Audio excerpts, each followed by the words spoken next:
How to prevent loneliness when you work totally from home. Check this out. Working from home may allow you to save more free time, wake up later than usual, avoid rush hour traffic, and entirely save yourself from the dull routine of office life. But it can also cut you off from the spur of the moment interactions that can spark no insights.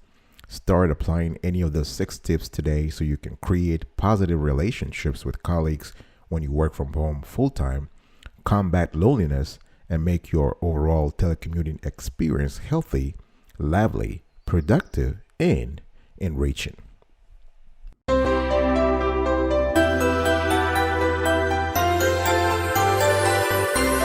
Welcome back, folks, to another edition of Sweetie Kiwi. How you doing today? I hope you are doing fantastic. I'm doing marvelous. If you are doing as fantastic as I am, go grab a cup of coffee or tea or vodka and let's roll. Today I want to talk to you about how to stop being lonely when you work totally from home. Before I get into the nitty gritty here, let me quickly give a shout out to some of our most loyal fans and supporters. I'm thinking about Willa Cruz in Lewiston, and that is Idaho. Zane Manning in Meridian, Idaho, and Jania De Jesus in Pocatello, Idaho. So we have Jania, Zane, and Willa. Really appreciate your help all the way from the beautiful state of Idaho. Number one, get the fundamentals right.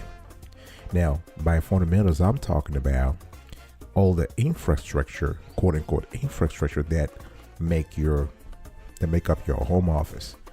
I'm talking about the environment, music, sometimes solitude is simply the result of boredom or discomfort. You're thinking, oh, I'm lonely, but really it's just because you're bored. When you're bored, uncomfortable, or lethargic, you start feeling lonely. So make sure your work environment is suitable and can help you be productive. By work environment here, I'm thinking about everything that makes you be productive. So the environment itself, right? The room. Do you want to work with music or no noise? What really can spark your creativity? Make the room where you work, your office, your home office, visually appealing. You can have some crafts around, some paintings on the wall, whatever allows you to be productive. You want to have that. Think in terms of ergonomics. By ergonomics, I'm thinking about every furniture, every table, the computer, the position of every furniture that allows you to be comfortable. Technology is okay. Make sure the technology is okay. By technology here, I'm talking about internet service, the computer or tablet you're working from, whatever device you're using in your job. Make sure that all those things are taken care of. And you also want to take periodic breaks, as you would do if you were in the office. The bottom line here is that even if you're working from home, you need to implement an office-like routine so that you are not only creative and productive, your body is also thinking in terms of office work, in terms of workplace strategies, workplace routine.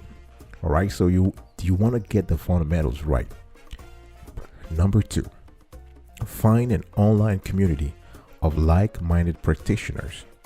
It is very important, even if you're working from home, to think about connecting with other people who are working in the same industry as you. And there are myriad opportunities out there for you to get like-minded practitioners. You can use social media.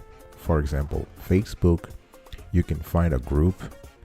If you are an accountant, for example, you can find an accounting group in your area where you can interact with people. Of course, not during office hours. It could be during the break or after office hours, where you're able to exchange. You're able to exchange with them, to learn from them, to interact with them, whether it is virtually or face to face. Doesn't matter. You can also go in forums. There are tons of forums on the internet that cater to every industry and every job, every profession. So avail yourself of those forums. On LinkedIn. LinkedIn is the number one professional networking platform, and you want to use that tremendously.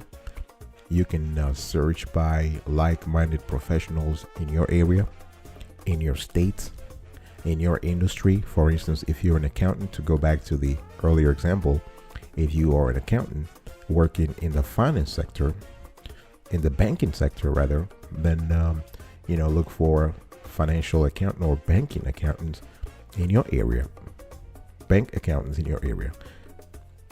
You can also reach out to local practitioners, and those may not be online, but you can actually reach out to your local chamber of commerce or the local association of accountants. If we were to use the same accounting example, the bottom line here is that you want to reach out to as many people online as possible.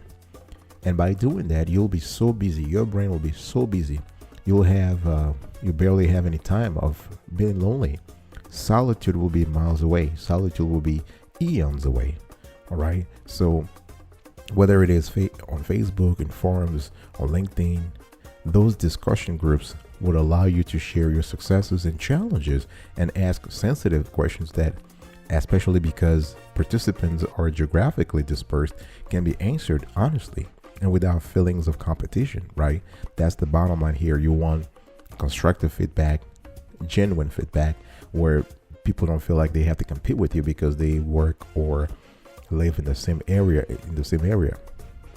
All right, I'll be right back right after this. Don't go anywhere.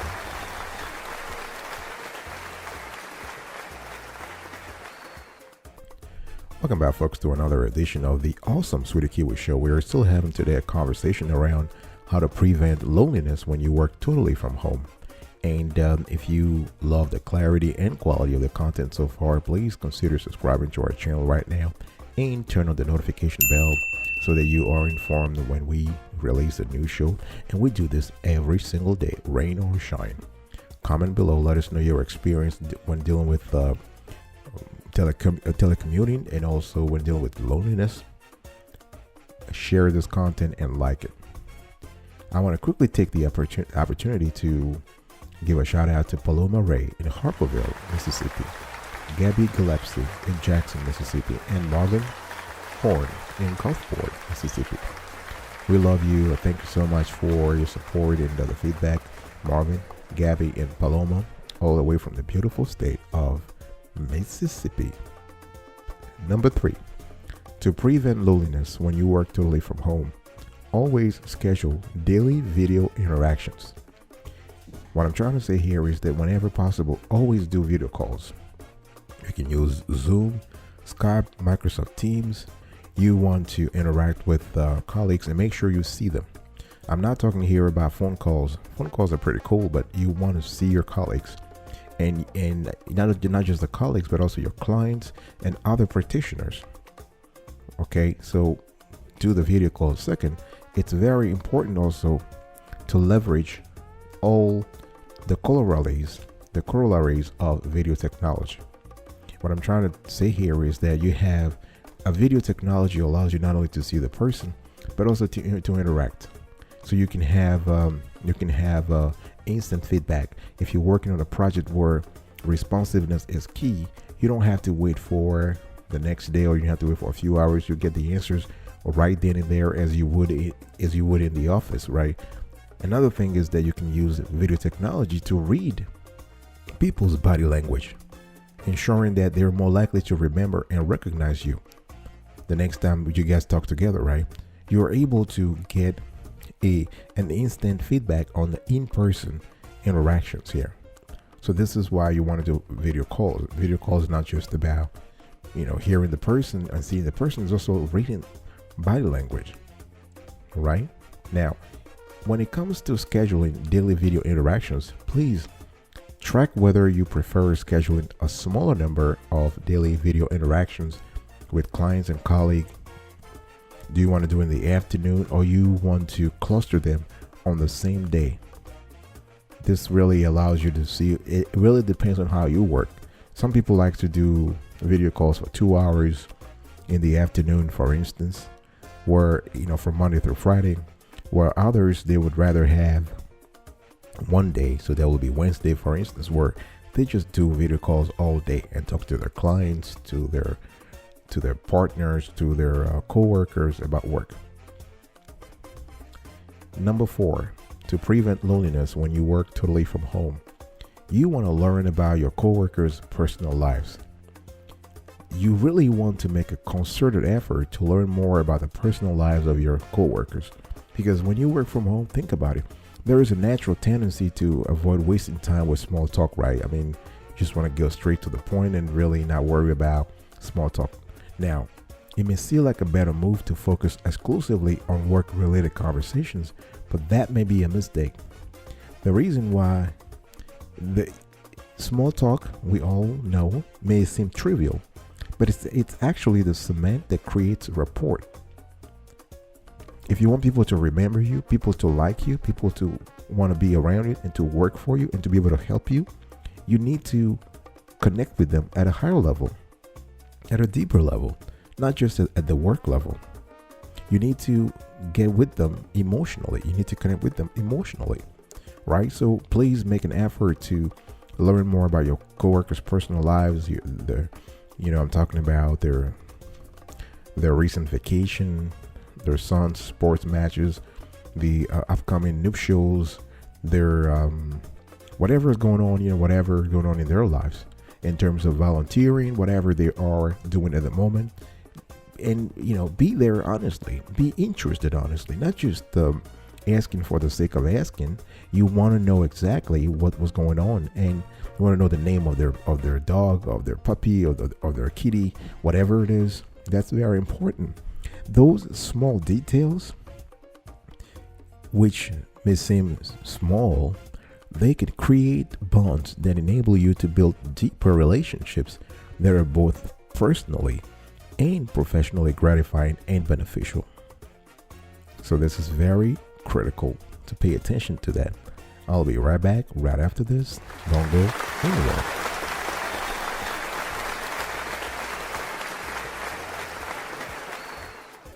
Welcome back, folks, to another edition of Sweetie Kiwi. We are still talking about how to prevent loneliness when you work totally from home. And before I give you a tip number five, I want to quickly give a shout out to Pitting Bird in Wayne, Oklahoma, Gabby Maddox in Oklahoma City, of course, in the beautiful state of Oklahoma, and Kenny Meyer in Edmond, Oklahoma. So Kenny, Gabby, and Pitting, all the way from Oklahoma. We want to thank you for your suggestions, for your support. Really appreciate it. Number 5, meet with colleagues outside of your office hours. You want to meet with colleagues outside the office hours because that's when you really get to know the person pretty well. In the earlier tip, I was talking to you about getting to know people personally. You want to know details about their private lives. The best place and the best time to do this is not really in the office. It's outside the office. It's outside office hours. I'm talking about, happy hours. You can discuss work if you want to. You can also discuss life. That allows you to create tighter ties and a better rapport in the long run, right? So the good thing is when you meet your colleagues during happy hours for dinner or for lunch, you're able to find out the latest about the office, also the procedures, the policies, things you want to know about. But you can also learn about what's going on in your colleagues' private life. So meet your colleagues outside office hours.